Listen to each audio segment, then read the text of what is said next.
नया सेगमेंट शुरू करने जा रही हूँ। उसका हम दिल्ली में तो कोई भी नुकसान नहीं करवा सकते, लेकिन उसका हम दिल्ली से बाहर बुलवाकर कत्ल ज़रूर करवा सकते हैं। लेकिन उसके जीवन की शुरुआत जितनी ज़्यादा शानदार हुई थी, उसके जीवन का अंत उतना ही खतरनाक हुआ। उसने पर्दे को त्यागते हुए मर्दों वाली वेशभूषा में दरबार में आना शुरू कर दिया।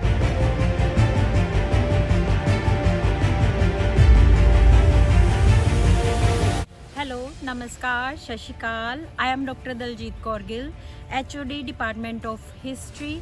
आज मैं आपको एक ऐसी ब्रेव और स्ट्रॉन्ग वुमेन के बारे में बताने जा रही हूँ जिसने उस समय वुमेन एम्पावरमेंट की मिसाल पेश की, जब वुमेन्स का पर्दे से बाहर आना और चार दीवारी से बाहर निकलना समाज के लिए बहुत बुरा माना जाता था और धर्म के विरुद्ध माना जाता था। और इसने उस समय पुरुष प्रधान समाज में एक ऐसी मिसाल पैदा की कि औरत उस समय सिर्फ घर को संचालित नहीं कर सकती, एक सत्ता को भी बाखूबी चला सकती है और शासन कर सकती है। लेकिन उसके जीवन की शुरुआत जितनी ज़्यादा शानदार हुई थी, उसके जीवन का अंत उतना ही खतरनाक हुआ।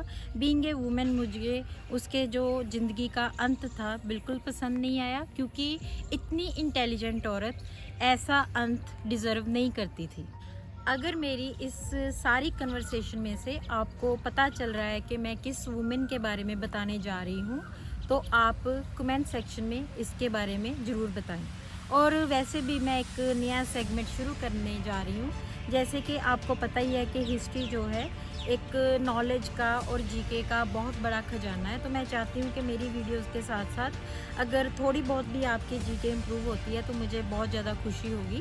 और अपनी वीडियो के एंड में मैं अपनी वीडियो से रिलेटेड ही क्वेश्चन करूँगी और आप उसका कमेंट सेक्शन में आंसर दे सकते हो, जस्ट टू चेक कि आपने मेरी वीडियो अच्छे से देखी है कि नहीं देखी। उस औरत के जीवन की शुरुआत तो दिल्ली में हुई थी, लेकिन उसका जो अंत था पंजाब के एक प्रसिद्ध शहर बठिंडा में हुआ था, जिसको कि हम सिटी ऑफ लेक्स के नाम से जानते हैं।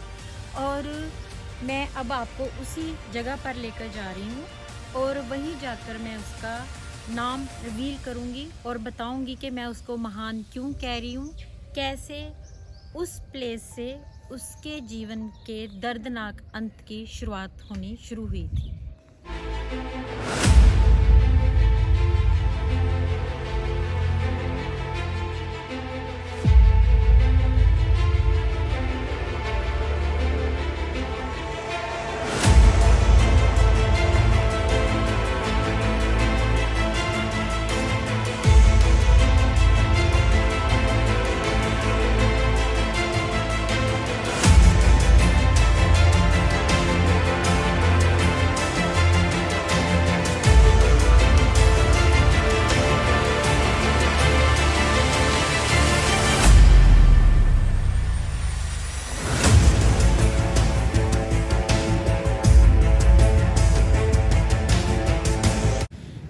हम पहुंच चुके हैं उस प्लेस पर जहां पर हमें जाना था। और इस जगह से आपको पता चल चुका होगा कि मैं किस औरत की बात कर रही थी। जी हाँ, मैं बात कर रही थी भारत की पहली प्रथम महिला हुक्मरान की, जिसका नाम था रजिया सुल्तान।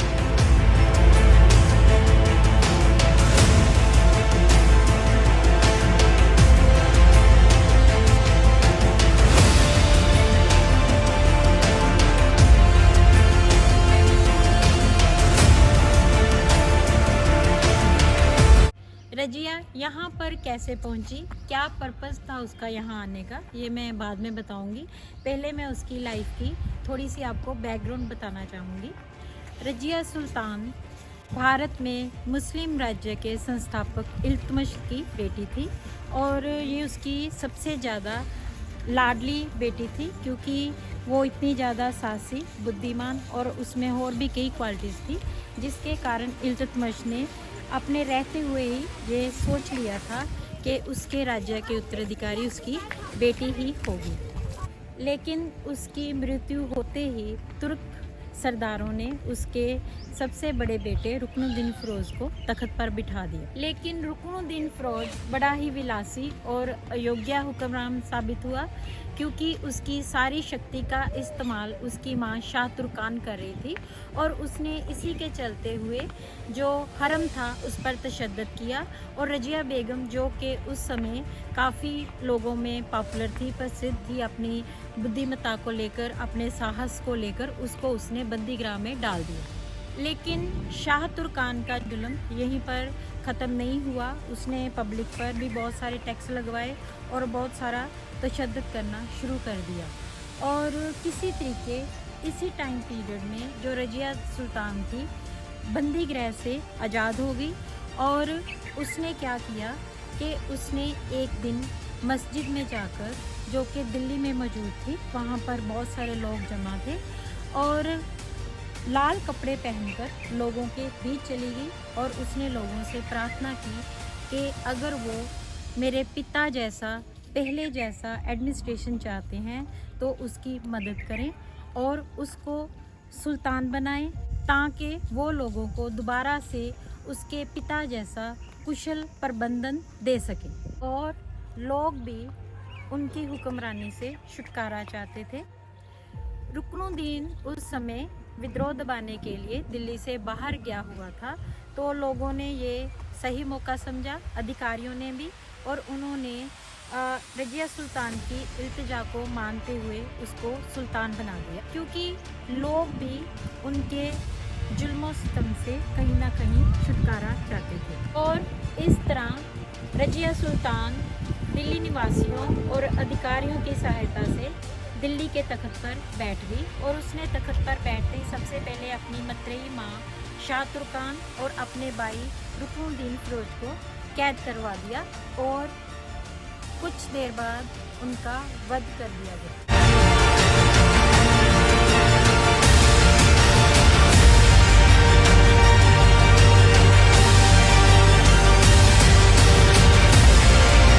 टाइम पीरियड में रजिया का तख्त पर बैठना बहुत ज़्यादा महत्व रखता था, क्योंकि उस समय बहुत ज़्यादा रूढ़िवादी जो प्रथाएं थी उन पर रजिया ने एक चोट मारी थी। और इस्लामी परंपरा की उपेक्षा करते हुए एक औरत को शासिका बनाया गया था। ये एक साहसपूर्ण प्रयोग था और गैर रूढ़िवादी प्रथा का प्रतीक था। रजिया का चयन पहली बार दिल्ली के नागरिकों और अधिकारियों ने किया था और इससे जनमत का महत्व भी हमारे सामने प्रकट होता है। और रजिया का चयन इल्तुतमिश का आधार था, जो कि सही साबित हो रहा था।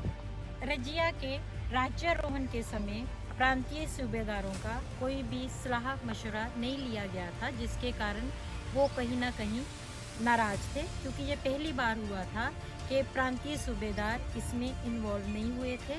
और यही बात थी कि जो धीरे धीरे प्रांतीय सूबेदार और अमीरों में खिंचोतान का एक विषय बनता गया और जिसका खमियाजा आगे जाकर रजिया सुल्तान को भुगतना पड़ा। असल में इल्तुतमिश के द्वारा स्थापित किया गया एक सरदारों का गुट, जिसको के चालीसा कहते हैं, उनका हमेशा यही पर्पज़ रहा था कि इल्तुतमिश के बाद वो जो भी सुल्तान बनाए उनके हाथों की कठपुतली हो। लेकिन रजिया सुल्तान शासन को अपनी बुद्धिमत्ता के साथ चलाना चाहती थी। इन अमीरों में सबसे ज़्यादा जो रजिया सुल्तान के अंगेंस्ट था वो था उसका वजीर निजामुल मुल्क जुनैदी, जिसने के धीरे धीरे षड्यंत्र रचना शुरू कर दिया था रजिया सुल्तान के अगेंस्ट। और रजिया सुल्तान का अभी तक जो शासन था और प्रभाव था वो दिल्ली के आसपास के क्षेत्रों में ही था, और बहुत सारे राजपूत शासकों ने भी इसका फ़ायदा उठाकर विद्रोह कर दिया था। उस समय जो रजिया थी बहुत ही ज़्यादा संकटपूर्ण स्थिति में थी, लेकिन इसके बावजूद उसने एक साहस और कूटनीति का मुजाहरा करते हुए कुछ सरदारों से समझौता कर लिया। इनमें से थे मलिक सालारी और कबीर खां, और ये प्रचार करना शुरू कर दिया कि उसका कुछ सरदारों के साथ समझौता हो चुका है, जिसके कारण सरदारों में तुर्के चहलगानी में जो था एक फूट पड़ गई थी उस समय। इस दुश्मनी के चलते हुए मलिक सैफुद्दीन कूची और मलिक जानी को जो था कत्ल कर दिया गया। ये रजिया की पहली प्रशासनिक जीत थी और इससे उसकी स्थिति जो थी बहुत ज़्यादा मजबूत हो गई थी। इसके साथ ही रजिया सुल्तान ने एक और क्रांतिकारी फैसला लिया। उसने पर्दे को त्यागते हुए मर्दों वाली वेशभूषा में दरबार में आना शुरू कर दिया, जिससे कि मुल्ला और जो उस समय के मौलाने थे वो उससे काफ़ी नाराज़ रहने लगे। जब रजिया की स्थिति बहुत ज़्यादा मजबूत हो गई तो उसने अपनी मर्जी से बहुत सारे जो ऊंचे ऊंचे ओहदे थे सरदारों में बांटने शुरू कर दिए। इनमें से एक अबिसिनियाई मलिक जकूत था, जिसको कि उसने अमीर आखुर नियुक्त कर दिया था, जो कि एक बहुत ज़्यादा इम्पोर्टेंट ओहदा था।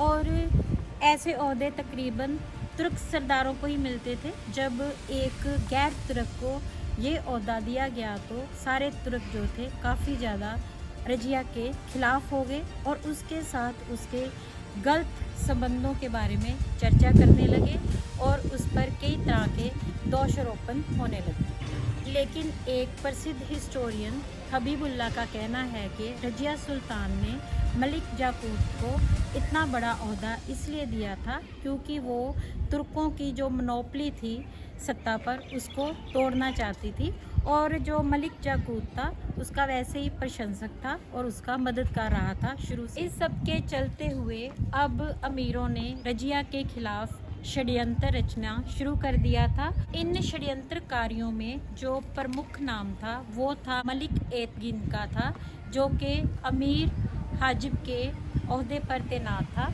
और उसने एक षड्यंत्र रचा। उसका हम दिल्ली में तो कोई भी नुकसान नहीं करवा सकते, लेकिन उसका हम दिल्ली से बाहर बुलवाकर कत्ल जरूर करवा सकते। दिल्ली के कुछ नागरिक और कुछ अधिकारियों की जो सपोर्ट थी वो रजिया को पूरी तरह से मिल रही थी और दिल्ली में उसका कुछ भी बिगाड़ पाना नामुमकिन था। इस योजना के तहत कि रजिया को दिल्ली से बाहर निकालना है, सबसे पहले लाहौर के गवर्नर कबीर खान ने जो था विद्रोह कर दिया, लेकिन रजिया उसके विद्रोह को दबाने के लिए इतनी शीघ्रता से लाहौर पहुंची कि उसके सहायक जो थे उसकी मदद के लिए नहीं पहुंच सके और जो लाहौर का विद्रोह था रजिया ने बड़ी सफलतापूर्वक तरीके से दबा दिया और इसमें वो सफल रही। और इसके तहत ही दूसरा विद्रोह जो था वो बठिंडे में हुआ था, पंजाब के प्रसिद्ध शहर बठिंडा में, और वो किया था मलिक अल्तुनिया ने।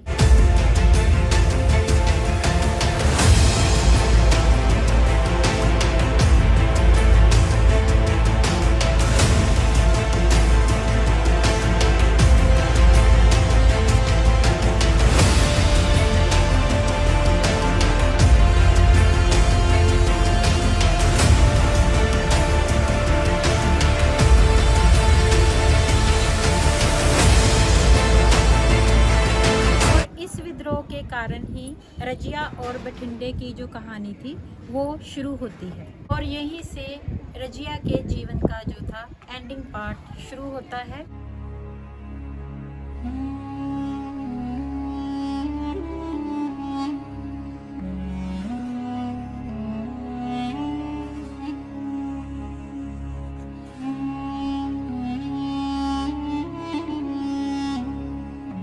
जब रजिया को पता चलता है कि बठिंडे के गवर्नर अल्तुनिया ने बगावत करती है तो वो अपने सिपा सलारों के साथ बठिंडा रवाना होती है और यहाँ आकर किले की घेराबंदी करती है।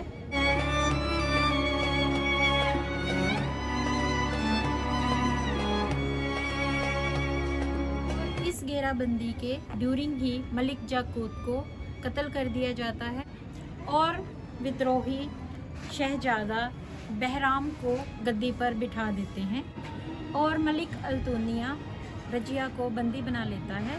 लेकिन इसके साथ ही जब रजिया बंदी गृह में होती है तो जब अल्तुनिया को ये पता चलता है कि विद्रोही जब ओहदों को बांट रहे होते हैं दिल्ली में, तो उसको उसकी पसंदीदा ओहदा जब नहीं मिलता तो वो रजिया के पास एक प्रपोज़ल लेकर जाता है और उसे कहता है कि अगर वो शादी कर लें तो बहुत ज़्यादा शक्तिशाली हो जाएंगे।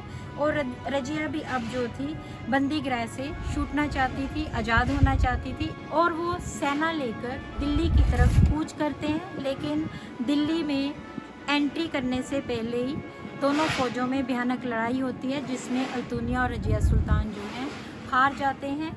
और जब हारने के बाद वो भूखे प्यासे इधर उधर भटक रहे होते हैं तो कैथल के नज़दीक कुछ डाकू उन्हें पकड़कर कत्ल कर देते हैं और यहीं पर रजिया की ज़िंदगी का अंत होता है, जो कि बहुत ज़्यादा दर्दनाक था।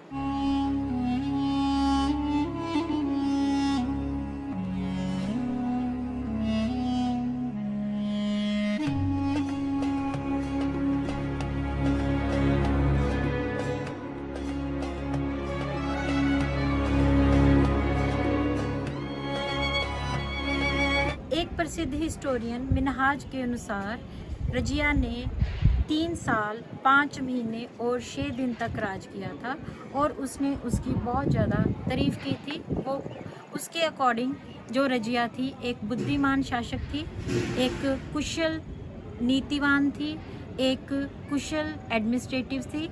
उसके अनुसार अगर वो कुछ साल जिंदा रहती तो वो इल्तुतमिश की तरह ही एक कुशल प्रबंधक साबित होती। वीडियो के एंड में मैं इसके बारे में कुछ अपने व्यूज़ देना चाहती हूँ। बीइंग ए वुमेन, आज से 700 साल पहले भी रजिया को वही चैलेंजेस जो थे देखने पड़े थे और उसको वही चैलेंजेस के साथ ही जीना पड़ा और सोसाइटी के कारण ही उसकी जो क्वालिटीज़ थी वो डाउन हो गई और उसकी बेदर्द डेथ हुई।